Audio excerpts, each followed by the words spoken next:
Morning, guys. Raptor Freak Alexiot here. Sunday morning, early Sunday morning, the dawn. And I just want to talk about something that must have just dawned on Goran Dragic in the last couple of days because the switch has been made from what we thought was going to happen with the number 7 on the Raptors this year. Um, Yesterday it was announced Dragic is going to wear number 1 for Toronto this year instead of trying to wear number 7, the iconic number of Kyle Lowry that is just so strongly associated with Kyle. And I think this is a really smart idea by Goran.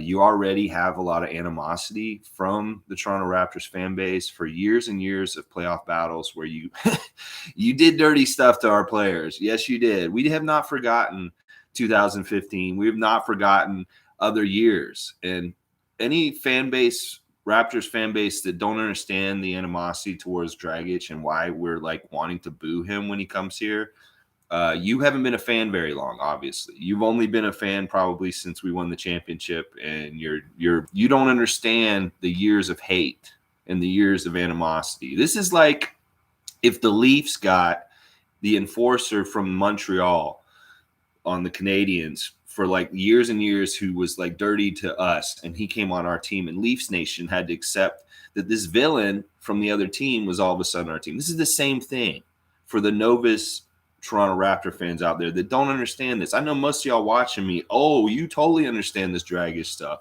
But in the reactions to my video last week about booing Dragic and how to boo him, a lot of people were like, don't boo him, or like, why are we booing him? He's on our team.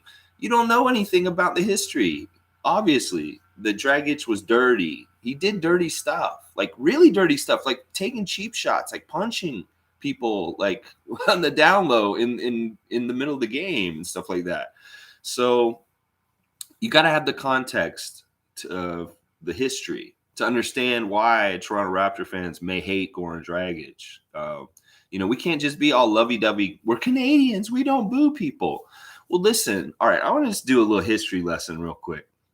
I mentioned the other day, I used to work at the Air Canada Center. I got hired when they built the building in 1999, and I was working there from 99 till 2004. And I was there when the Vince years started.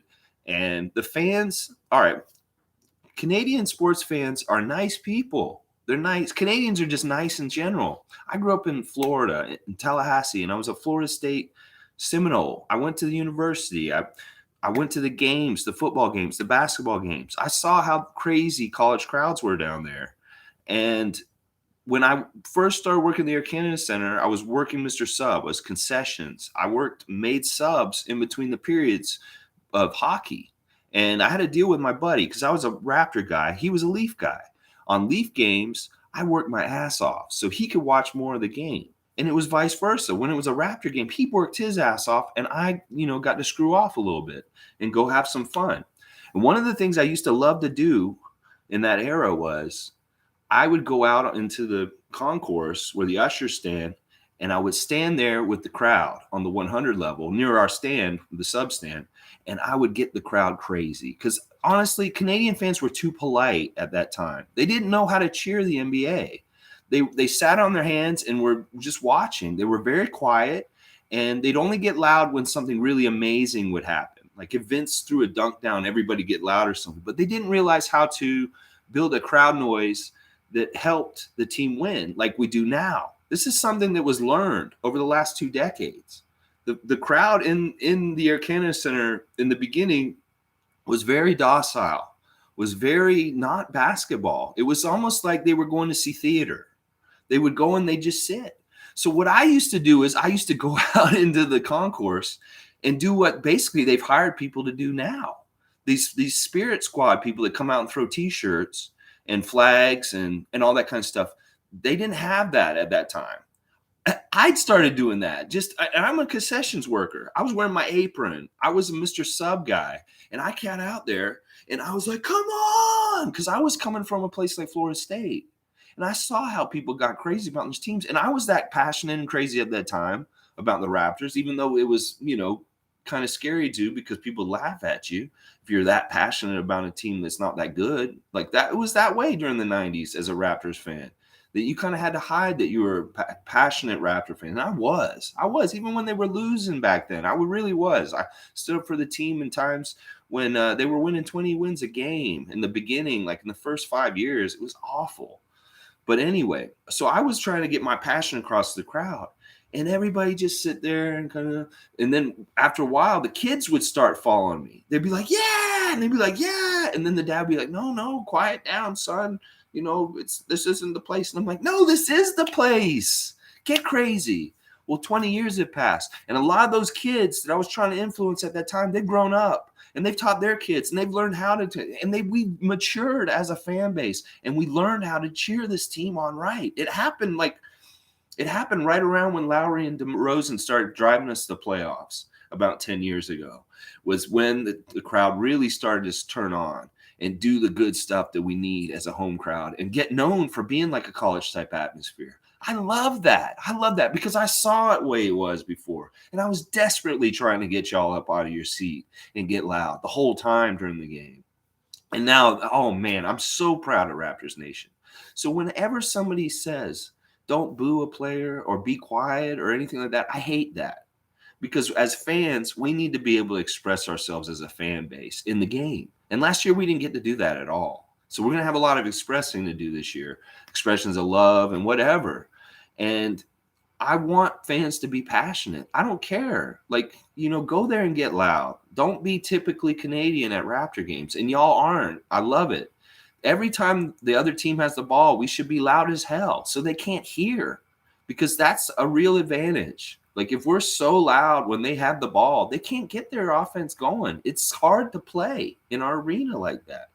So when some of the comments said we shouldn't boo Dragic, we shouldn't do that, it's just like kind of in life, economics, if you want to make a statement through your bang of your buck, don't spend money at a company you don't want to support and stuff like that. So being energized and loud as a crowd is like us voting our consumer confidence in a company or something like that. That's us expressing it. Because if we didn't do that, then Paul Pierce and LeBron James wouldn't respect our home court and our crowd like they do now. It would be like it was when I was talking about just now. Theater watching, sitting on your hands, being quiet, just watching the game. Oh, that was fun. It was like you went to a movie. Come on, you're going to a sports game. You're just watching big time stuff. And people are like, oh, well, why can you be so loud and stuff like that? Well, listen, us as the public and the people, we funded that arena being made. We paid the tickets. We helped pay the salaries of these guys. So we should be allowed to go there and cut loose like this and stuff like that. Now, my standing on how we should boo Dragic stays the same. We should only boo him upon introduction or if he's coming into the game. We should not boo him in the middle of the game while he's playing. We do not boo our own team, even if we have players we don't like. And listen, this is the thing. Dragic is doing everything right in the last couple of weeks to try and get in our good books. And this is the one today. He's not going to wear number 7. He doesn't want that extra animosity from us. So he's just going to avoid it. He's going to wear number 1 this year. And I think that's a fantastic decision. I don't think the number 7 really had like that much of a thing where it was really important to him that he would fight over it. Like, Kyle, it's pretty important. It's very iconic with Kyle at this point. Like number 7 and Kyle are very closely associated at this point. And I think also that Dragic in the last week or so may have realized exactly what's going on with that this isn't totally equal, like him and Kyle, their careers. I mean, Precious was in the deal to make it even. So Precious and Goran add up to Kyle because Kyle's starting. Kyle's an Olympic gold medalist. Kyle's an all-star for how many years? Kyle's an NBA champion. Kyle is a lot of things that Goran isn't. And the respect was there from Kyle to ask Goran for permission to wear number 7 in Miami. And he did do that. He did ask Goran if he would be allowed to wear his number in Miami. Because a lot of Miami fans are feeling the same way that Toronto fans feel about Goran wearing number 7 here. They don't want Kyle wearing it because Kyle is kind of a villain to them in some ways. But they're going to love him soon, pretty quick. I'm pretty sure that they're going to be okay with it. And some people are saying that about us with Goran. Well, we'll see. Because like I said, I don't necessarily want him on our team because if he's eating minutes that could go to Barnes and Banton, I don't like that because I'd much rather develop our rookies than play a 35-year-old guy who has no future on this team. So I think that Goran's still going to get traded to Dallas at some point. It could be as soon as next week, I've heard. Could be sometime mid-season, could be at the end of the season. But his future here isn't that long. And it's smart of him not to piss everybody off and come out there wearing number 7 on the court for Toronto. Because he really didn't need to do that. You know, like I said, the accolades aren't the same between him and Kyle. It's a different kind of thing. And the number 7 in Toronto should never be worn again. It should just be honored that way on the down low. So I'm glad Dragic woke up to that. I'm glad that he's embracing the team. I've seen footage of him at the OVO Center working out with the team. He looks happy. He looks like he's ready to come and work and be a part of the team. This is all great. This is all great. He's not going to be a distraction. And he's actually actively trying on goodwill to get in our good books.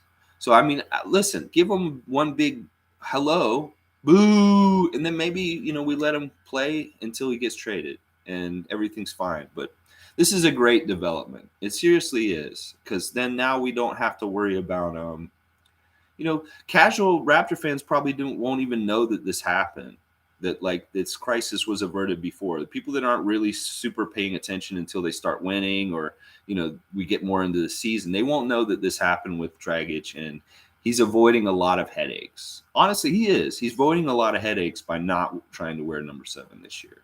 All right, y'all. Like, comment, subscribe. I really appreciate all the feedback I'm getting from people and stuff. I love this team, and I know y'all do too. And we need to just like carry this love forward, and especially this year, y'all, because we're going to start in a place where everybody's counting us out and don't even think we're going to make the playoffs, and we're going to rise like we always do during the season. And I want y'all to rise with me, and we'll talk about this whole year and just get that excitement, enthusiasm I'm talking about, and not be like our old crowds where we sat on our hands and the father used to tell the kid, no, sit down, son, be quiet. Well, the kid's like, yeah. Well, I'm glad those kids grew up and they had their own kids now, and they're all coming into games and they're doing what the right way to cheer the team. And we're known around the league for that. So I'm proud of that, y'all. I really am, because like I feel like I had a part in that, just because I really was like crazy at that time, the Vince years, like crazy about the Raptors like I am now at that time then too. And trying to get you off your seats back then was so frustrating. I'm not even gonna lie. It was really hard at times, especially when the game wasn't that good.